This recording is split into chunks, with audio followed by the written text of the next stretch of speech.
Any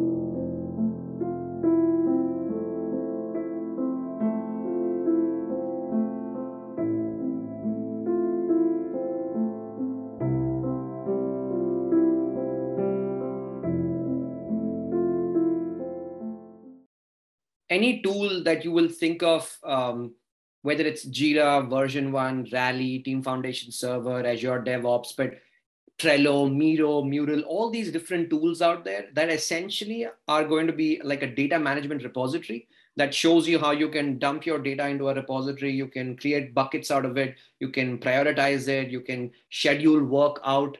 So anything that's going to help you with like work item optimization and forecasting and those kinds of things, at the end of the day, they're all going to be pretty much similar to each other. The visual interface changes every now and then. Some of them have plugins with other tools, like Jira has plugins with things like Confluence or Cucumber and other tools that help you automate stuff or that help you create some sort of traceability around your requirements and your test cases and things like that. So I would not recommend getting obsessed with any of those tools. It teaches you a little bit how your theory is actually going to be practiced.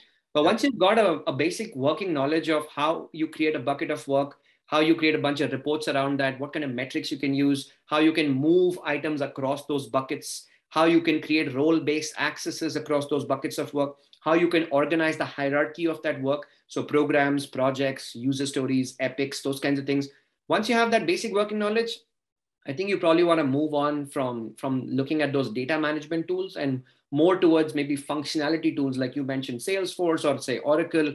Now, those kinds of things, they are more specific to subjects that you're dealing with, whether it's customer relationship management or it's let's say database management or anything right under the sun. If you think about it, Jira version 1, all these are more project management or data management tools that will help you organize your data, that will help you create long-term projections about your data, that will help you bucketize your work streams, that will help you create hierarchy of your work items. That's really what their main focus is. Now, anything above and beyond is an add-on to those tools, but at their heart, they're a data management repository. And so you can get the same value out of Excel, for example. If you were to put your heart and soul into designing a couple of pivot tables around that, then you can get the same backlog management functionality that you get in, say, version 1 or Jira. So I would not recommend getting obsessed with it, but it's good to know those tools. They're definitely popular out there. A lot of companies are using it. So it's good to know them as a working knowledge, I'd say.